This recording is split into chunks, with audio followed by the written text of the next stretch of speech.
Hello, my friends. What a pleasure it is to meet you this Monday, March 14th. Today marks 80 years. It was on March 14th, 1942, that penicillin was practically administered for the first time. Patient Ann Miller was dying of streptococcal septicemia, resulting from a miscarriage, a severe streptococcal infection that was taking over her body. They administered penicillin, and she lived another 52 years. From there, all that rushing, because it was the middle of the war, to get penicillin to the front, to quell infections among soldiers. I remember, as a boy, our neighbor was a nurse, Odoval Carnero.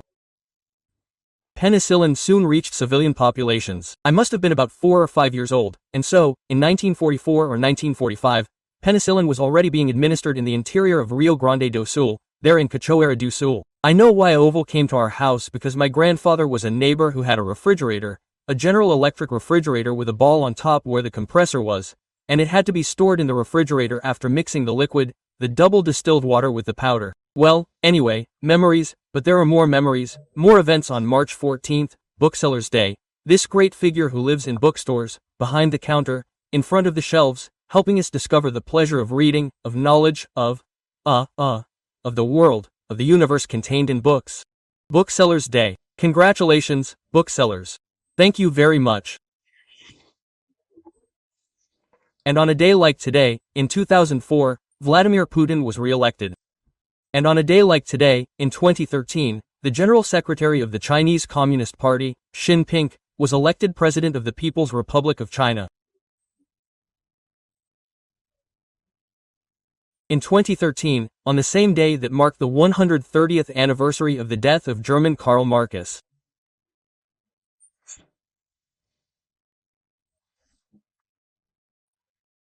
Well, Xi Jinping was also elected, yes, back in the 12th National People's Assembly, Chairman of the Central Military Commission. What's that? Chief of the Armed Forces. I mentioned 2 strategists. A strategist is someone who plans their moves.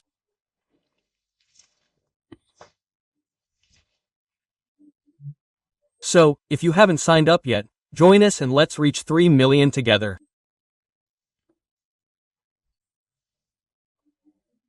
And don't forget to leave your like or dislike.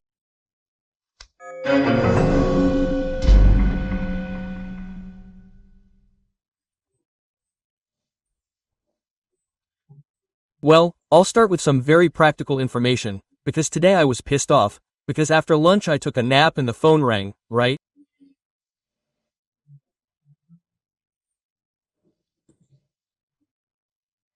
Which was telemarketing at 2 p.m., 1:45.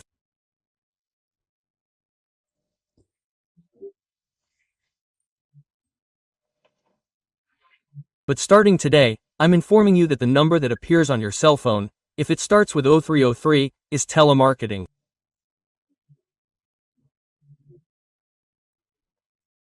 Then you decide whether to answer or not. Starting today, in 3 months, it will also be on your landline. The one that rang here at home was on the landline.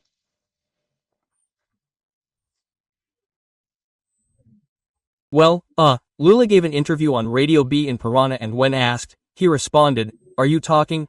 Trying to form an alliance with the people who voted for Dilma's impeachment, which you call a coup?"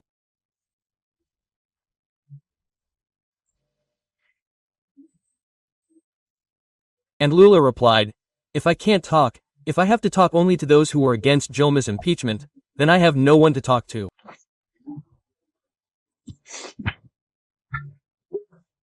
Lula is another one who doesn't believe in polls, right? He's good on the street, he believes in the streets, he's seen the streets, so he knows he has to talk. I don't know if he read Churchill or if someone told him that Churchill said he would make an alliance even with the devil to fight Hitler, right?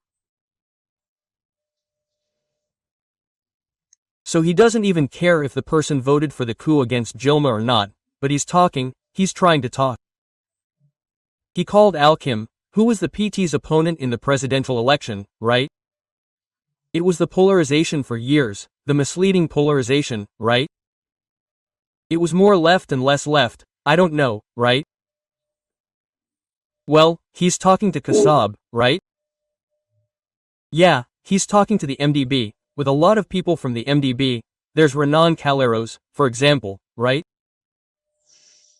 So, he doesn't care, he's talking. This is called strategy too, right?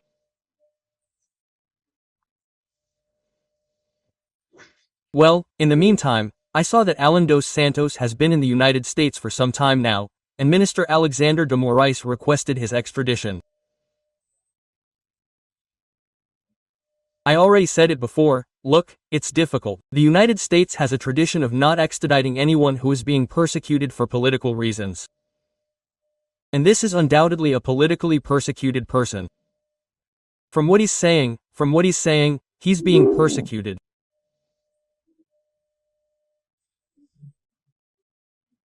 No, I don't believe he's part of a guerrilla or terrorist movement, an anarchist, a bomb maker, right? I don't think so. At least it doesn't seem like he's planning to stab any candidate, right? What we know is that he talks, right? And he doesn't mince his words, we know. Well, this Saturday he gave an interview, for a group called Elanao, from Encantado, Rio Grande do Sul. It's 140 kilometers from Porto Alegre.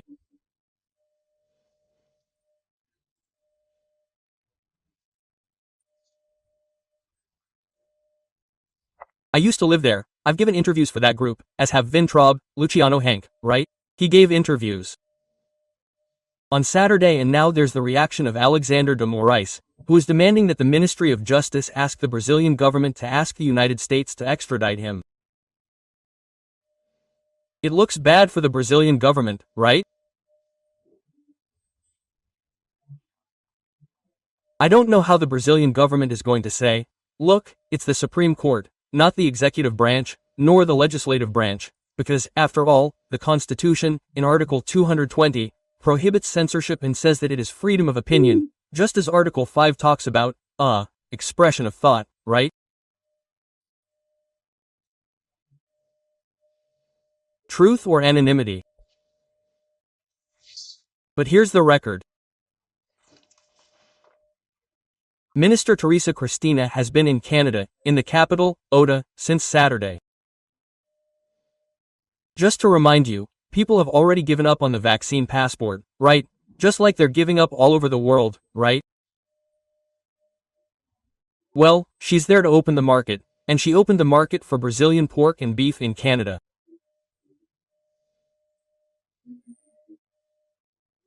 And Canada is one of the world's largest potassium producers, and we import 90% of the potassium we need.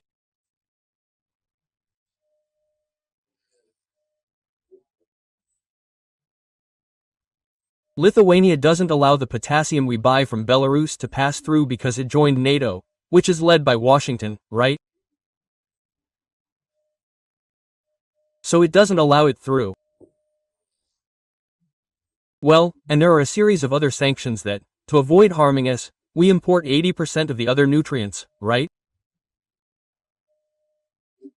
85% nitrogen, phosphorus, and 90% potassium. We have a very high dependence. Let's see if we can solve this with this bill, apparently 191, which deals with mining in indigenous reserves. It's consistent with the Constitution, which states that the wealth of the subsoil belongs to the Union, right? And what about the indigenous reserve, right? They're in the Constitution too. I don't remember the article number right now, but it's there in the chapter on indigenous people, right? That wealth can be used and they have a stake in it, right? The project that had been stalled for 2 years has now been taken up with urgency, an urgent regime. Well, let's move on.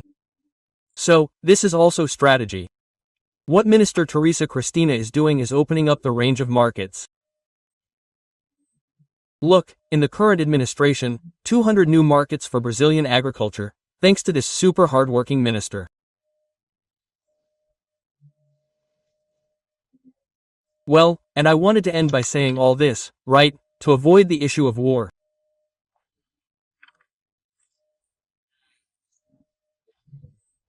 I saw a retired 4-star general, but he held important positions in strategy. I don't think he did. He made a statement, but it seems he's not well informed about the background, right? This war started around 2008 with Putin's warnings, right? NATO was closing in on the Union, Russia, right? As if it were the Soviet Union, closing the circus. Before, the Soviet Union had a protective barrier of socialist nations. Today, these socialist nations are joining NATO and putting NATO weapons in there, right? The American arms industry is grateful that when the Warsaw Pact ended, NATO didn't end. The American arms industry is grateful, and so is the Treasury, right, which receives taxes from all this. Yeah, but anyway, it couldn't be, right? Putin warning, look, don't surround me or I'll react. It's like Kennedy said when they put Russian missiles in Cuba. Imagine if today Canada and Mexico make a deal with China, a defensive agreement to defend China. China can put weapons in Canada, right? They're on the other side of Niagara Falls, right? Yeah, or in Mexico there, south of the border, right? Put it down below the Rio Grande. Of course, the Americans won't allow it, right?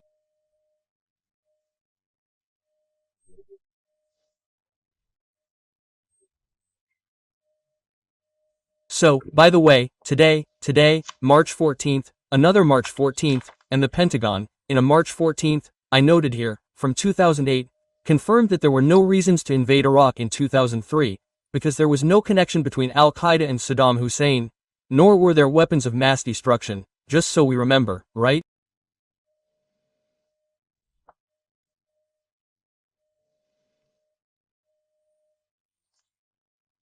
But anyway, and now we're here, I saw and heard, no, you can't say it's fake news.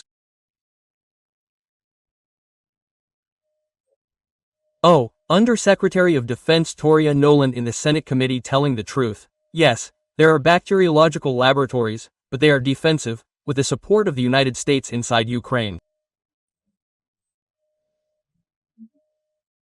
What is a defensive bacteriological laboratory? What is a defensive nuclear missile, right? So, the little would have to be very brave to put up with all that, right? Besides, the Civil War, which was already going on inside, worsened in 2014, when, with the support of the United States, they overthrew the pro-Russian president, and Putin must have swallowed hard, right? They kept pushing the envelope, pushing the envelope, pushing the envelope. And then it ended up like this, right? Now imagine, right? I saw the Pentagon spokesperson stuttering, saying these labs are for defense, stuttering.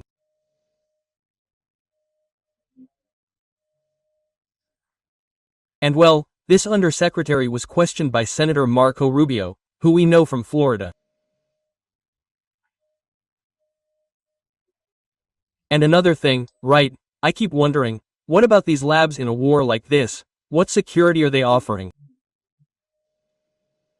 Incredible. Well, I wanted to finish, guys. Yesterday I showed you my tribute to Orlando Brito, who passed away, was buried yesterday. Oh, I mentioned the book Power and Glory. Guys, you know that this is a book with a foreword, 4 forewords by 4 presidents. By President João Figueiredo, President José Sarney, President Fernando Collor, and President Fernando Henrique Cardoso. It's incredible. I've never seen a book with a foreword by 4 presidents, right? And there's still one. A loving dedication to me here, my friend Alexander Garcia, a passenger on this same trip, with a hug from Orlando Brito. June 10, 2002. From Brasilia, Alexander Garcia.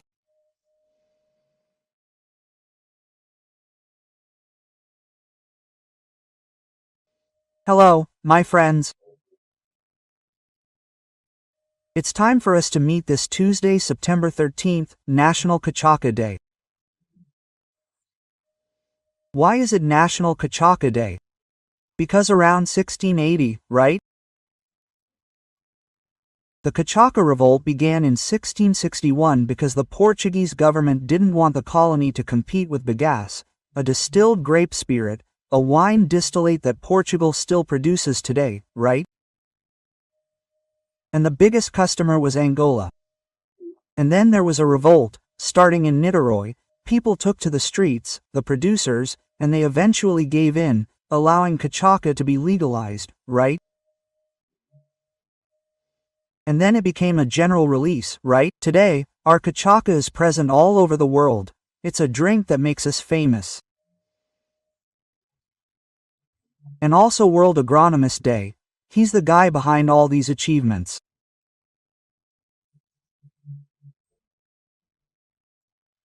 These technological advances in productivity, in the production of our gigantic agricultural sector, which is increasingly capable of feeding the world, increasingly capable of, providing basic energy, which is the energy of the human body, which is food. And tomorrow, Pernambuco, National Frevo Day. Tomorrow, everyone's going to have a lot of fun. And where are you going to ask questions from, right? Wow, today I'm wearing ties and everything, with my Order of Military Merit here. Today I gave a lecture to a group of 60 or so officers and NCOs from the Brazilian Army, who work in communications, right? Social communications, all over Brazil. It was a 2-hour conversation, and here's the group, a wonderful group. They asked very important questions, and I felt very good as a reserve infantryman of the Brazilian Army. Well, everyone, let's get to today's topics. I ask you to subscribe if you haven't already, and don't forget to leave your like or dislike.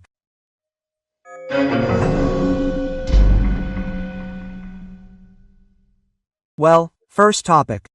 Yesterday, when I spoke with you, I hadn't yet heard the speech. It was later, and I hadn't yet watched Justice Rosa Weberber's speech, when she was sworn in as President of the Supreme Court. Later, I watched it in full live and wanted to comment on a few things, right? Perhaps the high point of the speech was her emphatic defense of the Constitution and due process, stating that the judiciary doesn't act ex officio, that is, it can't initiate an investigation.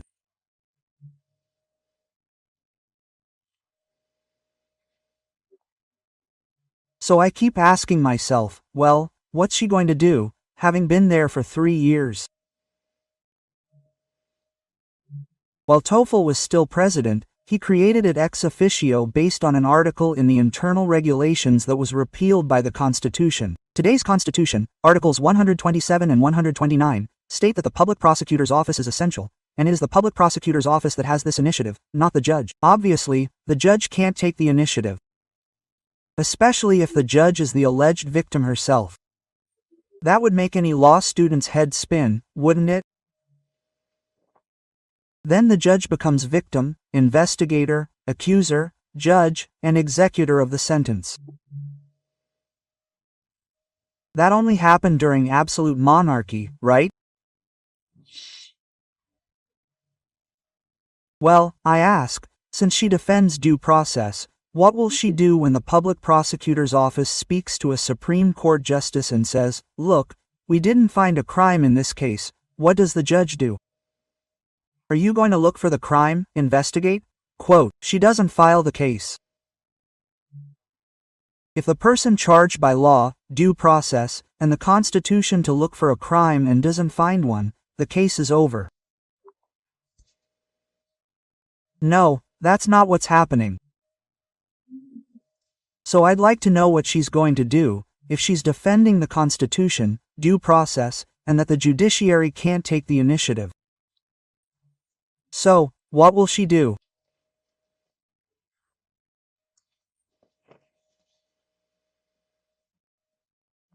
Well, then there are a few things, right, that she said.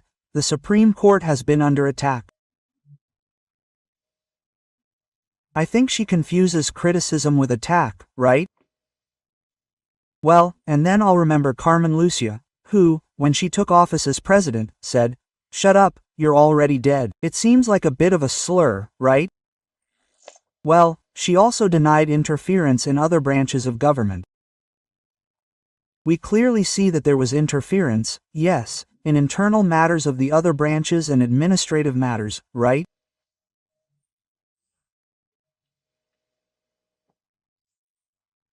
Well, anyway, another point here, right?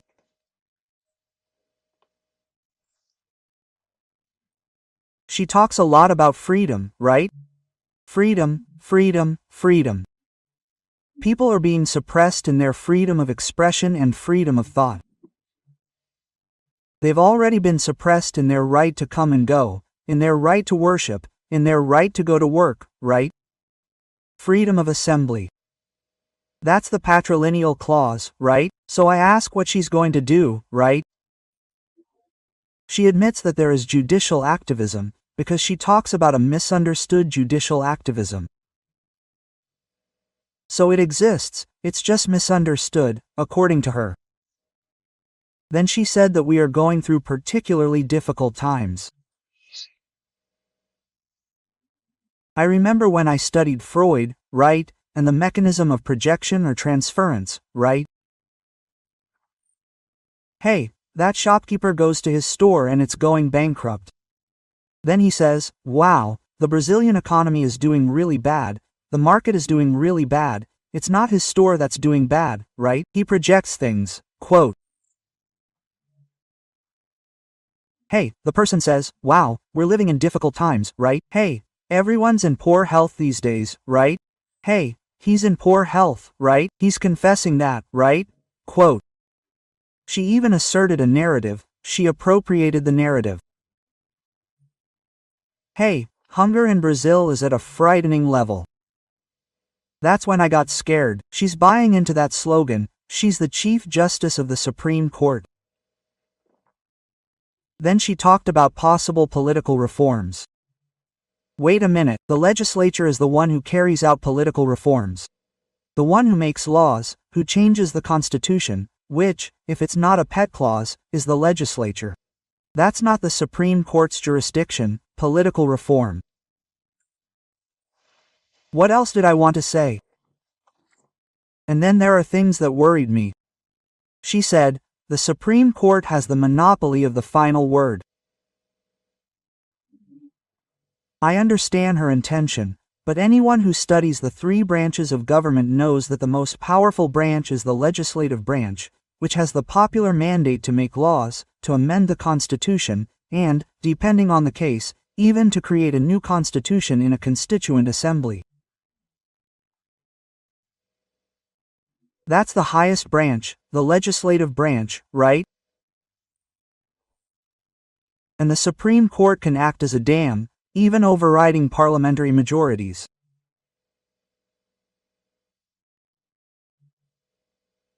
Well, that goes against a principle of democracy, the will of the majority. So the Supreme Court blocks the will of the majority, which is expressed in Parliament, right? A sentence that sounds like a threat, even disobeying a court order, isn't it? It's not the case for an inaugural address to make that kind of threat, right? So, without a doubt, she reaffirmed the independence of the judiciary, obviously, right? The supremacy of the legal system, obviously, right? But the legal system exists when there is order in the judiciary, when due process is followed, the adversarial system, right? Anyway, I wanted to make these observations after listening to the speech. Now I wanted to thank Zanata from Mato Grosso do Sul. Yesterday I made a mistake. I mentioned Felipe Jimenez, who gave me that book, right? They were like gods, we are like gods, something like that. and Felipe Zanata, the public prosecutor from Mato Grosso do Sul. Thanks for correcting me, right? Speaking of corrections, I checked with Aurelio, right, to see if brocha is with an X or a CH. A lot of people use it on social media with a CH and with an X, right? Because I've already used the short form here for you, you know, right? Inoxidable was abbreviated to Inox, that's why I used it here with you yesterday.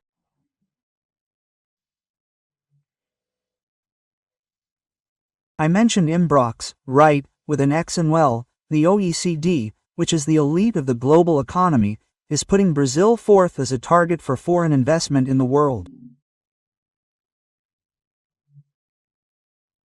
We're only behind China, the United States, and Canada, and it's rising, right?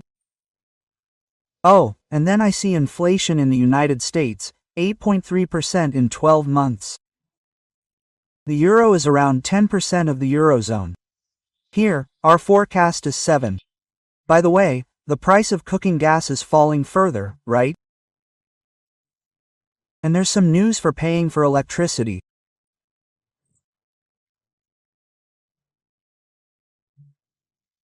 Enel today opened a 45-day consultation for people to ask if they prefer to pay their electricity bills via PIC, because only 15% of utilities are accepting PIX payments, right?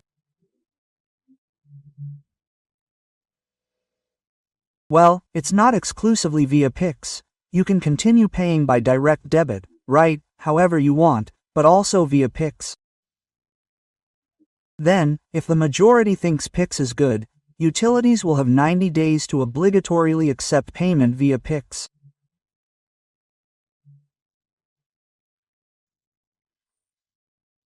This beautiful Brazilian invention by the central bank, which drew many tears and tears from bankers, right?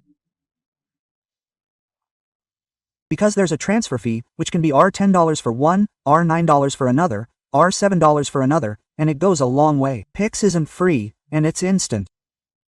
From Brasilia, Alexander Garcia.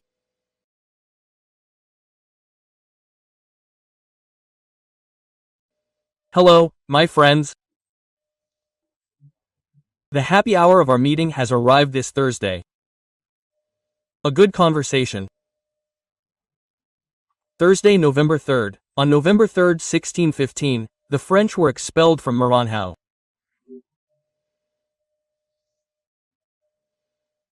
They left the name of the capital, São Luís, after King Louis of France, the Holy King, São Luís. They left the name of the capital to this day as a mark of the French.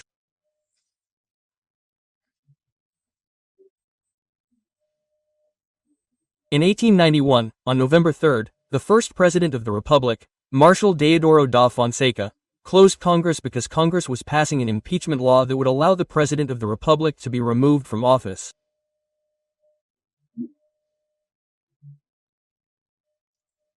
His response was to close Congress.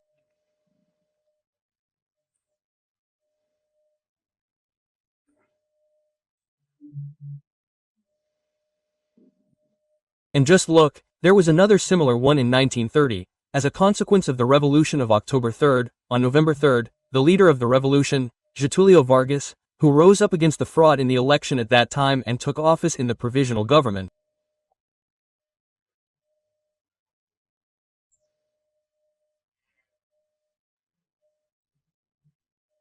The provisional government lasted 15 years. And just look at the irony. After the Revolution of 1932, demanding a constitution, the Revolution of the People of São Paulo, women ended up voting. The law on women's suffrage was passed. T-Lutz ran a big campaign, but women didn't vote and no one voted until 1945, until the Brazilian Expeditionary Force returned from Italy, where they had gone to fight the dictatorship, right, and overthrew the dictator here. Then there was an election. But before that, a woman from Mossoró, a teacher named Celina Guimarães Viana, had managed to register in 1928 and voted there, by force.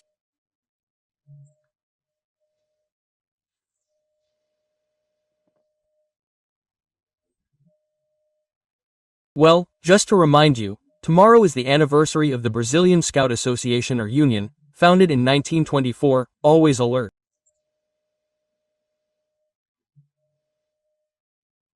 And it's also the day of the R2 officer, that is, unpaid reserve. Those who somehow perform military service and remain in reserve as officers in the NPOR and CPORs. Well, that's it. Don't forget to subscribe and leave your like or dislike at the end. Let's talk about the rest of today's conversation.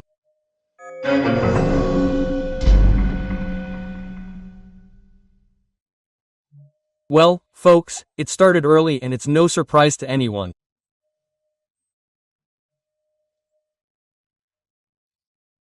Lula, the candidate, had already stated that he did not agree with the spending cap, which was a constitutional change, a reform of the Constitution that resulted in the cleansing of public funds.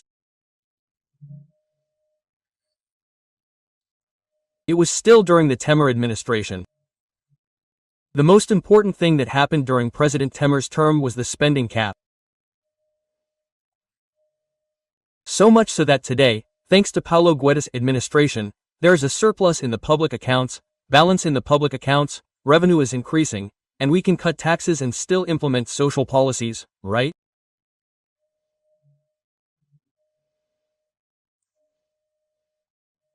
And yet there was balance, because today in Brasilia, people from the new government met with members of parliament to break the cap, make another change to the constitution, ending the spending cap, in other words, but there is a sophism.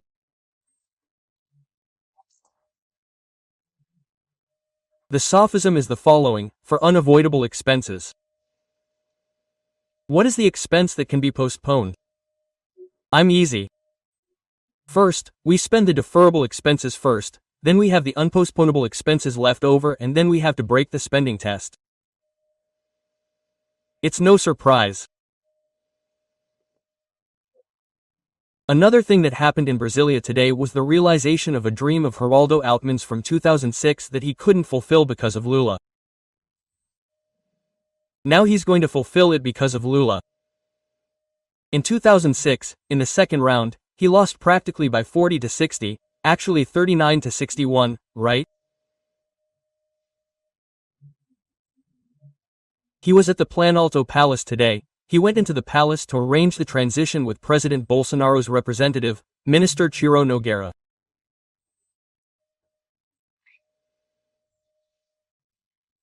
And maybe he'll even live in the Jaburu Palace, which is the official residence of the vice president, because Vice President General Mourão has already offered the residence. Mourão was elected senator for Rio Grande do Sul. He already offered it to the Alckmin couple. So, today's news here in Brasilia. Guys, I can't contain my indignation.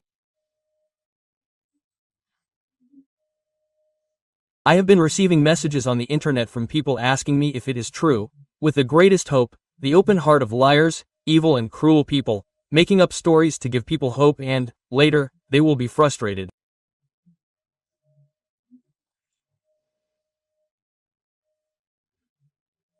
Scabrous stories that do not show that the person has the slightest knowledge of anything, saying now it is the military prosecutor's office that will get more ice, because the Superior Military Court, the STM, people, the STM deals with military crimes, it does not get involved in this. I know you are going to say something like, but the TCU got involved, people, the president of the TCU promised. And that is true. He promised, if necessary, to fill a prison with protesters and I will arrest them all. He has judicial syndrome. He is not a judiciary. He is an assistant. He is a court. Call it a court, right? It should be called a board of accounts, I don't know. Assistant to the legislative branch. I have already shown it here, but that is another matter. I already talked about it yesterday. Oh, I saw another guy saying that we have already presented the evidence of fraud in 72 hours. Morais will be arrested, my God. And then people are like, oh, it's resolved, right, guys? No, it's not like that, it's not like that. There's something else too, the blockade, right? I'm talking about absurd things. The blockade is illegal. I know that when the MST blocks, it's not a social movement, it's still illegal. Line 15 of Article 5 of the Constitution, a permanent clause. No one can change it, not even the National Congress. The Supreme Court has already made changes, ordering mayors and governors to make changes during the pandemic, but it is written there. Movement is free throughout the national territory, in times of peace. In times of war, it is something else. A state of war is not. So, you cannot restrict roads. President Bolsonaro spoke only a little when he broke his silence, but the main request was to unblock roads. The next day, yesterday, the Minister of Justice reiterated Bolsonaro's request and, when Bolsonaro arrived at night in his home clothes, he made an appeal to unblock roads. It seems that there are only 7 states under blockage now. This mainly harms agriculture, right? In the flow of the harvest, in the arrival of feed, right? Imagine a poultry farm that does not receive feed starts to die, right? Meat production in general, its culture mainly, right? Where there is no pasture, supermarkets, right? So, this appeal from the president makes sense. You should not imitate someone who is outside the law to combat something outside the law, right?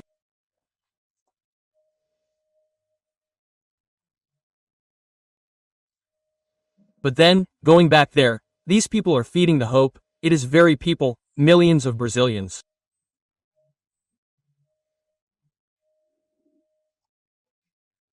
They put up a picture of General Braga, General Heleno and invent a nonsense that is not theirs, making 1,000 promises. And then people get frustrated when they discover the reality. This is cruel.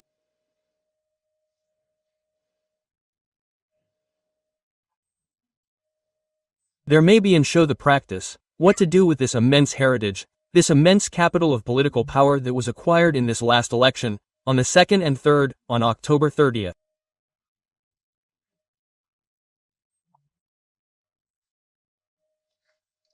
I saw the speech of a councilwoman from São Lourenço, Councilwoman Mariol.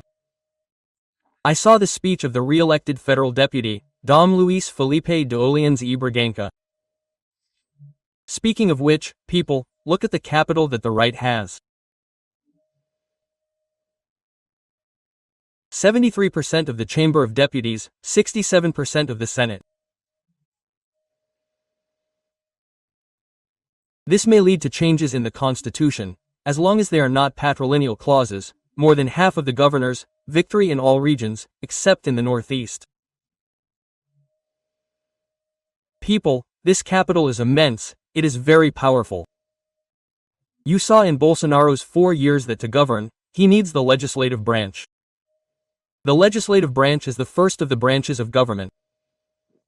Minister Marco Aurelio reminded me that it is the first, as stated in the 2nd article of the Constitution. The 3 branches of government are legislative, executive, and judicial.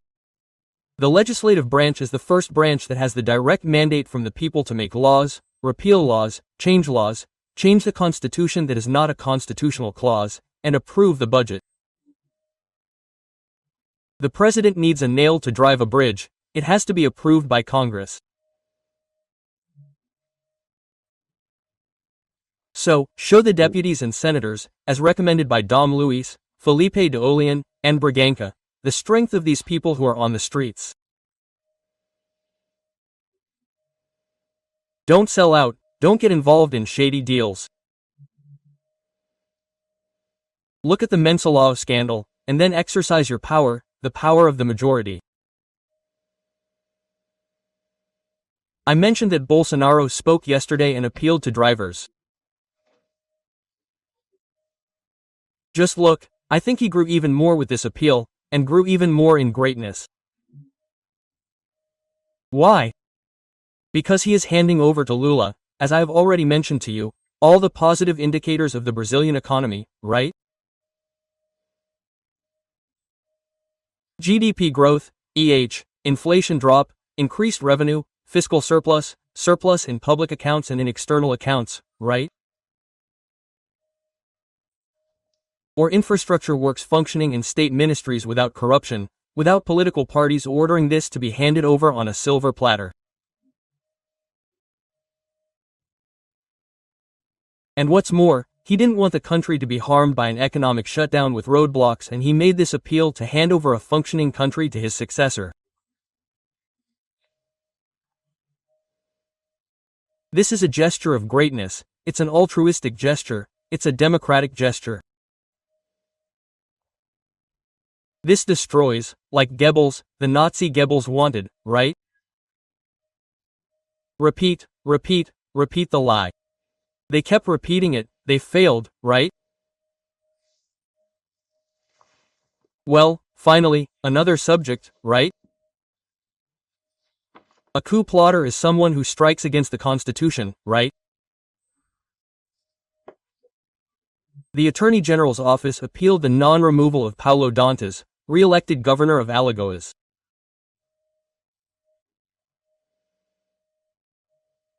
Guys, the guy was removed for embezzlement there in the Legislative Assembly.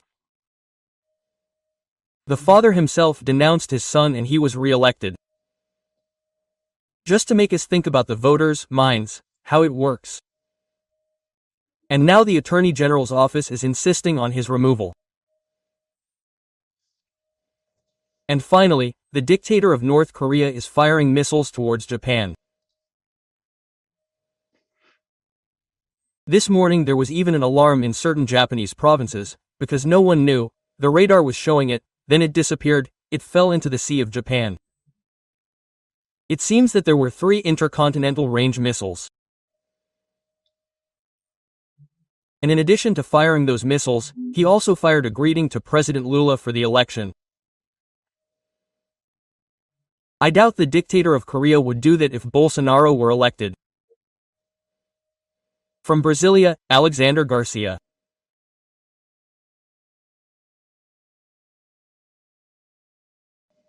Hello, my friends.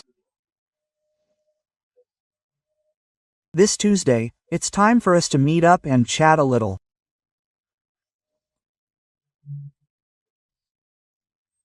On March 14, 1847, one of the greatest Brazilian poets and one of the greatest Brazilians was born, Antonio Frederico de Castro Alves.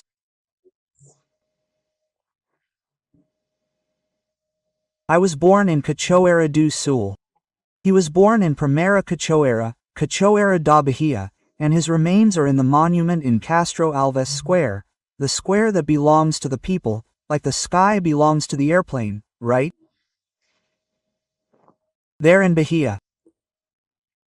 The remains were transferred to the monument during the time when Antonio Carlos Magalhães was mayor of Salvador, in 1971, a sweeping one. Castro Alves, a Republican, campaigned primarily against slavery. His masterpiece, Navio Negreiro, was written when he was 22. His masterpiece. I recommend reading it.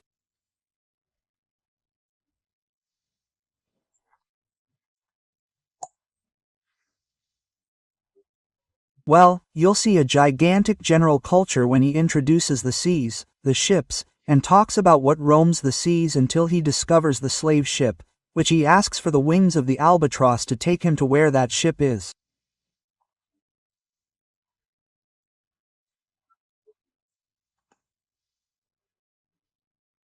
Sailing the seas from Africa to Brazil. He tells the story of those inside the ship, the horror of horrors. People who were noble, gigantic, daughters of the desert, as he says, and are thrown into the hold. A Dantesque scene. He says that even the devil laughs at this, striking, captivating.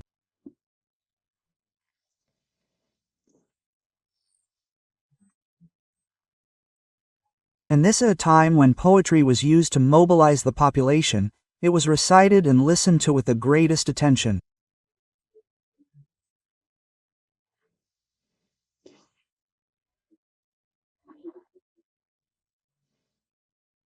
And I'm going to read you an excerpt from the end of the poem, from Carlos de Castro Alves's great poem, The Slave Ship, to encourage those who don't yet know it to follow along.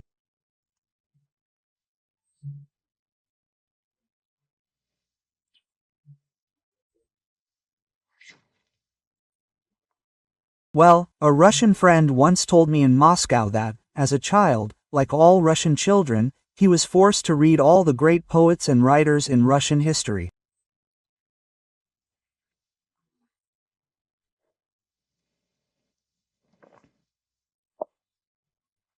Here, I don't know if we've lost that, especially in what we called high school.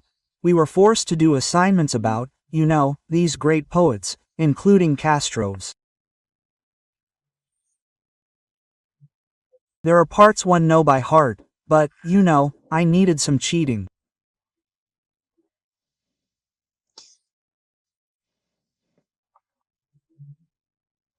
He then approaches the slave ship and says, Lord God of the wretched, tell me, Lord God, if I am delirious or if such horror before the heavens is true.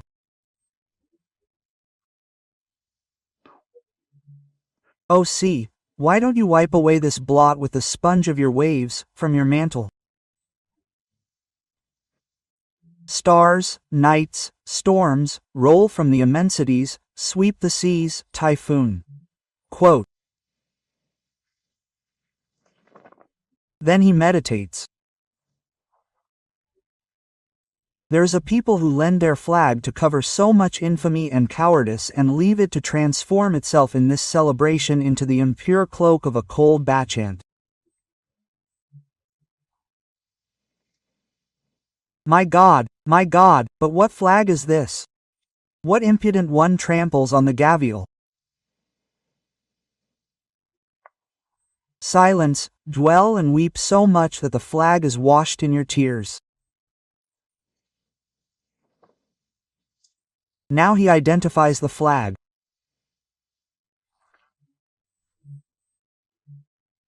Green aureate, banner of my land, which the Brazilian breeze kisses and waves, standard that the sunlight encloses and the divine promises of hope, of freedom. After the war you were hoisted of heroes with spears.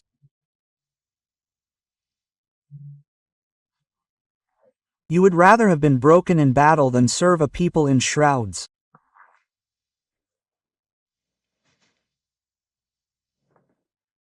Atrocious fatality that crushes the mind extinguishes the filthy brig at that hour.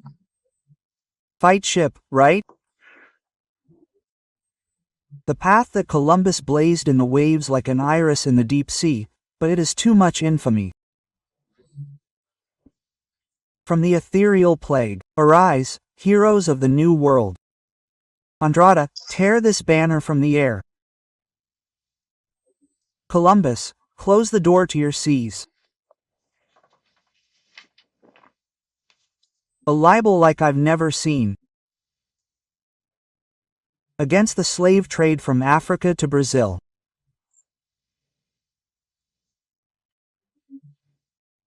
He wrote this poem, created this beauty at the age of 22.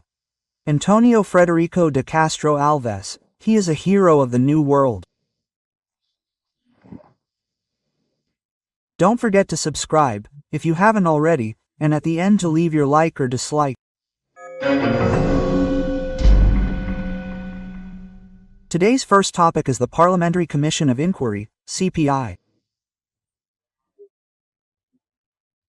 Yeah, the CPI hasn't come out yet, but there's so much pressure on the President of the Senate and consequently President of Congress, Senator Rodrigo Pacheco, that today he gave explanations and said he will resolve. In the meantime, there's time, right, for people to withdraw their signatures. I promised the names of those who withdrew, and here they are. Attention, voters from this group. Jose Nello, from the Workers' Party, PT, in Goiás, Pastor Gil from the PL, Partido Place, in Maranhão, Chiquinho Brazao from the União Brasil, Brazilian Union, in Rio de Janeiro, Celio Silveira, who I already mentioned here on a day when I met with his voters from Lusiânia, MDB, Brazilian Democratic Movement Party, in Goiás.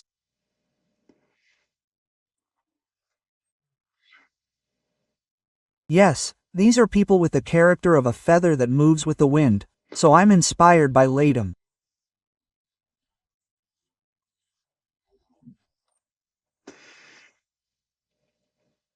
And it's a shame, right, that there are public figures who are willing to do this. They say it's because of the offer to release amendments. And the government is cracking down on them. My God.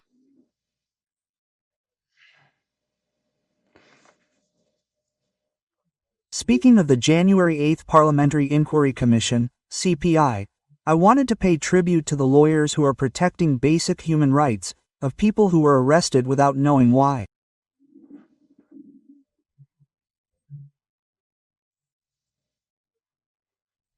These are protesters who weren't breaking anything inside the palace, they didn't even invade the palace. Who invaded, who broke in, is another matter.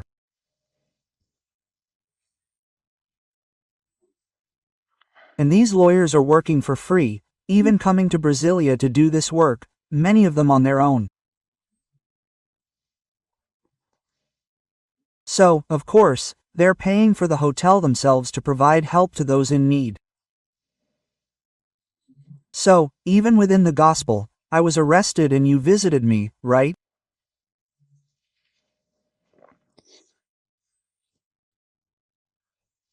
It's a good example for the Minister of Human Rights or for the OAB, which I think isn't doing enough.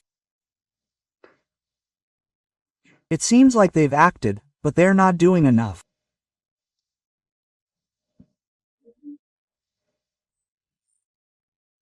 Guys, this morning on Radio Guaiba, I talked to them live on Tuesdays, and they asked me about the $200 airfare announced by Minister Marcio Franca, who was in the São Paulo government, from the Brazilian Socialist Party and is Minister of Ports and Airports.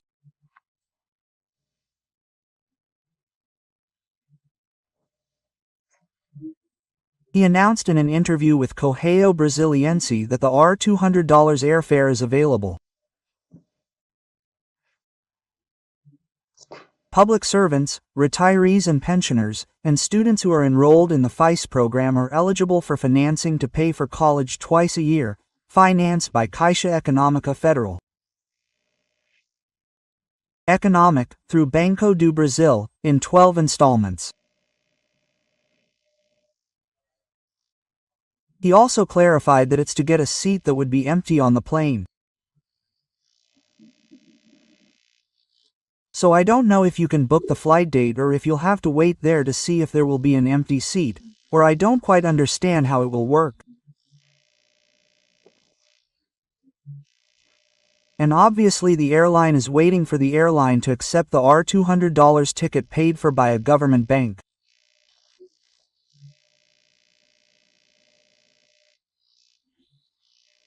Look, the airline pays a lot of taxes, it pays international fuel prices, right? Oh, my God, it's paying for the planes, fuel, and all the time airlines go bankrupt because of it.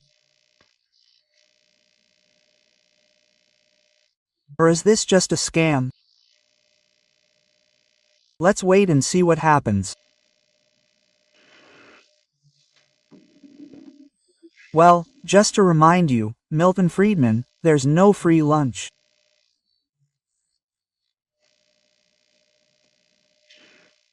I wanted to record here the death of a politician I knew, with whom I had good relations. Eliseu Padilla, 77, died in Porto Alegre.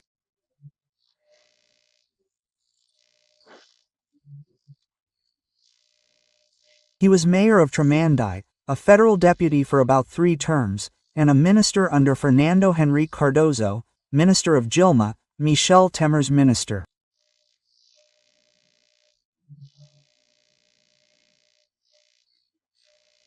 All this in keeping with the MDB, which I often say is the party that completely solved the Prince of Denmark's enigma of to be or not to be. The MDB manages to be both government and not to be, or to be both opposition and not to be. Anyway, in the last Temer administration, he was the governor of the government, and at that time he was the government's leading figure. I remember we were at a convention center here in Brasilia where I was giving a lecture. It ended, people wanted to take pictures with me, so he grabbed their cameras, and he became my photographer. I said, "Minister, the most powerful minister in the government is my photographer." So, this friendly, fluent side of his allowed him to be a great political negotiator, right? So much so that, as I said, he became a minister under Fernando Henrique Cardozo at a time when he was renting a house from a diplomat friend of mine on the lakeshore. Then he held a government agency under Dilma, and this important position in the government belongs to Michel Temer, who was a very important transitional government that faced Dilma's chaos, 13 million unemployed, a 7.5% recession. It was horrible. And the Temer government put the house in order in a short time, even creating things that are now being destroyed, like the spending cap, for example, right? And since we're talking about it, just a note, right? Because there are a lot of people here in the economics field who see Argentina as a good example. Argentina's inflation has just reached its official peak. It could be much higher than that. 103% per year in the last 12 months. From Brasilia, Alexander Garcia.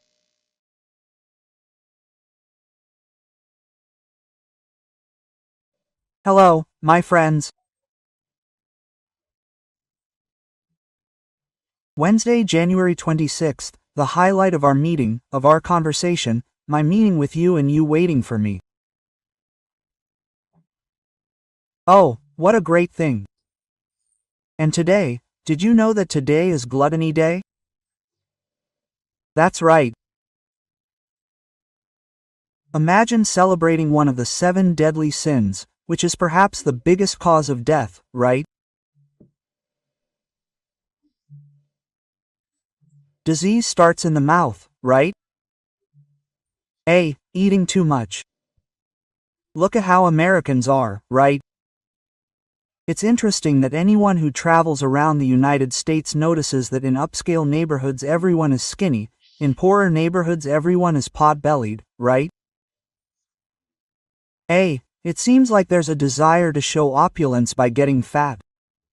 Look how I eat, look how powerful I am. Look how I have money to buy food. I think we have to pay close attention to what we eat, right? They say that a person is what they eat and the diseases that kill the most in the world, right? Heart disease kills more than 15 million people a year.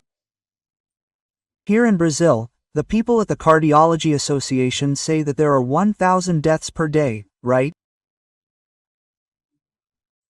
I did some math and it comes to about 800 deaths per day from cardiovascular disease, which is fat in the arteries, clogging the heart, etc. Gluttony Day, one of the 7 deadly sins.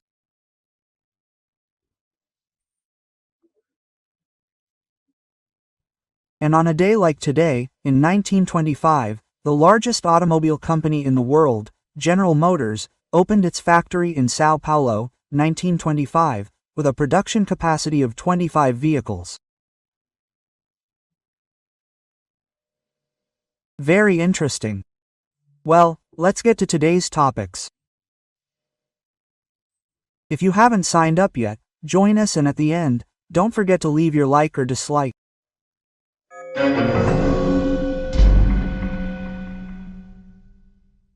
Today's first topic is the candidate Sergio Moro, right?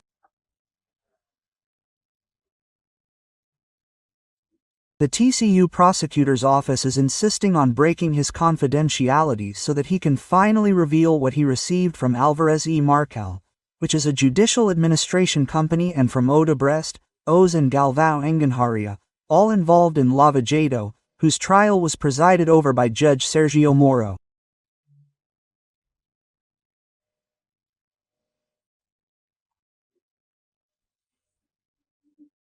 He states that he did not receive any money from these companies and that he will tell us what he received on Friday.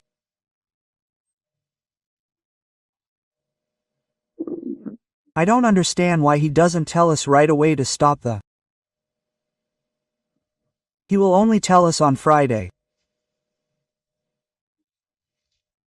We can just check our bank account today on our cell phones and we will know how much money has been deposited, right?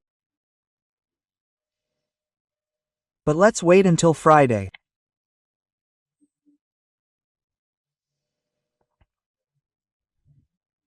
Podemos, his party, and its senators, 9 senators, signed a note saying that it is unacceptable, that it is not fair, and that a CPI should be created to investigate Sergio Moro's activities after he left the Ministry of Justice.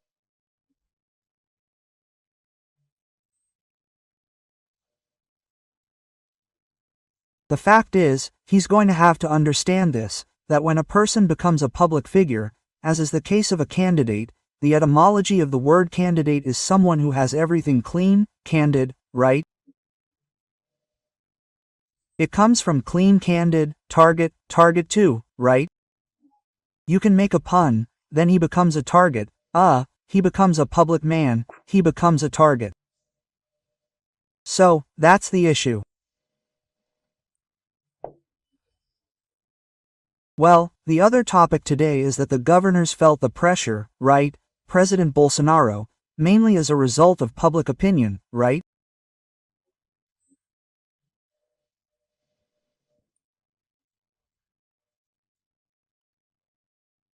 Jovem Pan did a survey. On the day I participated in Pingo's No Z's, they did a survey and showed that 84% of people say that those responsible for the high price of fuel are the governors because of the ICMS.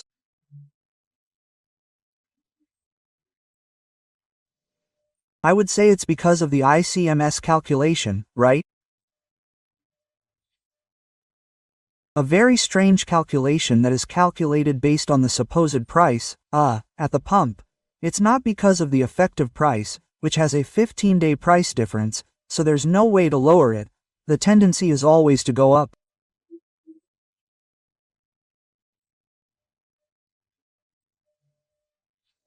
There is, in the Senate, and Senator Jean-Paul Prates promises to resolve this by February and remove R$2 from diesel and R$3 from the LRO on gasoline. I don't know how either, but anyway. I hope this magic happens. Well, yes, but then I was saying, the governors felt it, and tomorrow, Thursday, they're going to announce that, look, the freeze that was supposed to end in January, won't end in January, it will end only at the end of March. So, that's already something.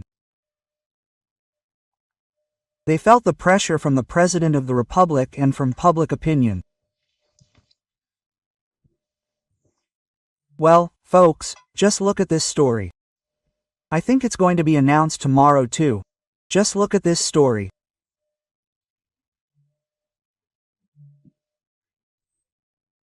For 10 years, they said there was a huge area of 142,000 hectares in the municipalities of Altamira and Senator Porfirio in Para, where there was a presence and isolated presences had been detected.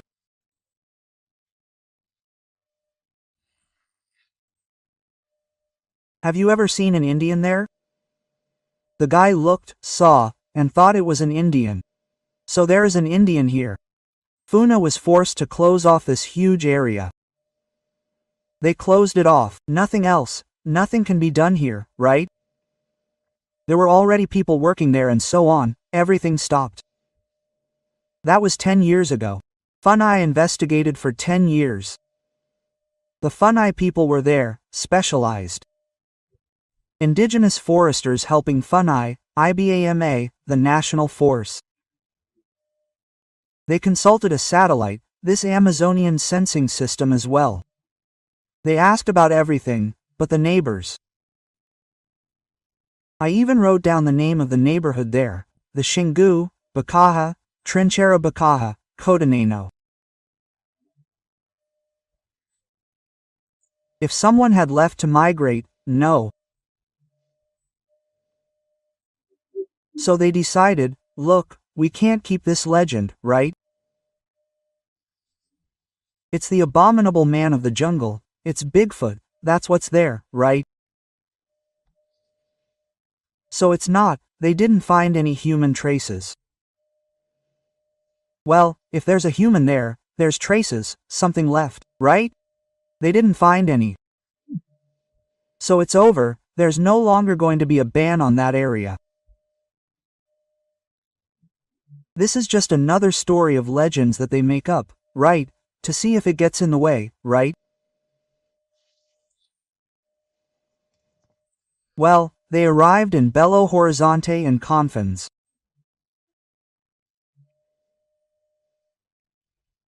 Today, on a plane chartered by the United States, 211 Brazilians were deported.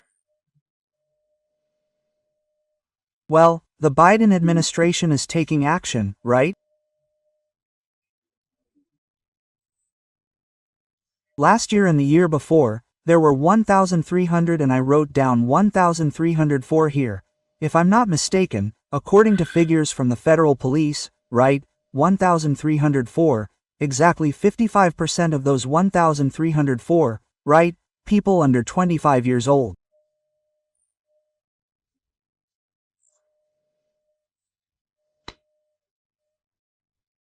Now, among these 211 deportees, there were 90 minors, including children under 10 years old.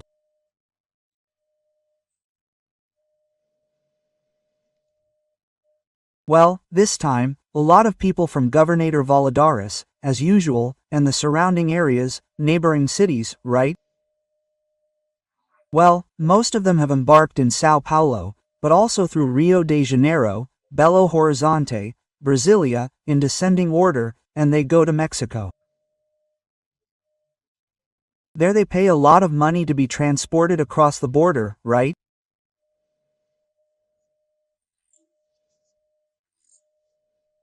Well, in the US, they are caught by the immigration authorities and then deported. Many complain, are mistreated, etc. Anyway, what happens, people?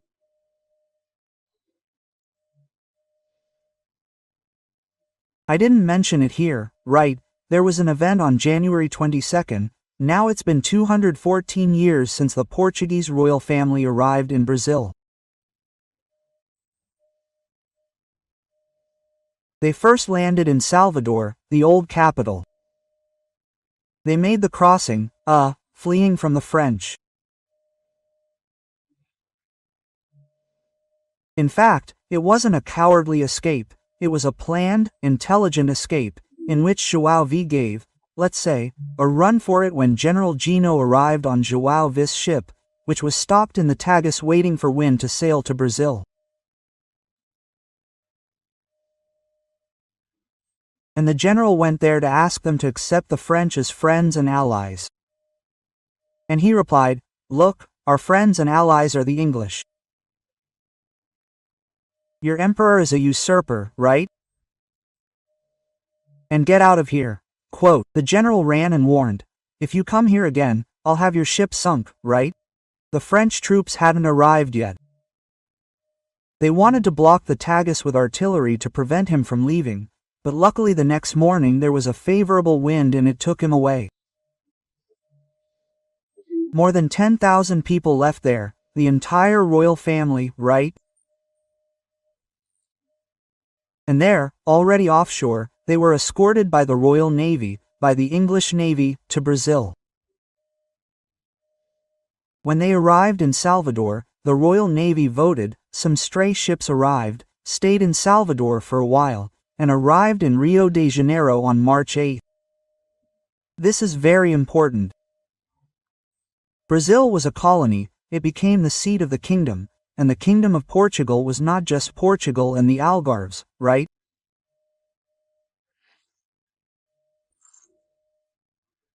Oh, it was Angola, Mozambique, Goa, possessions in China, Macau, islands, and so on.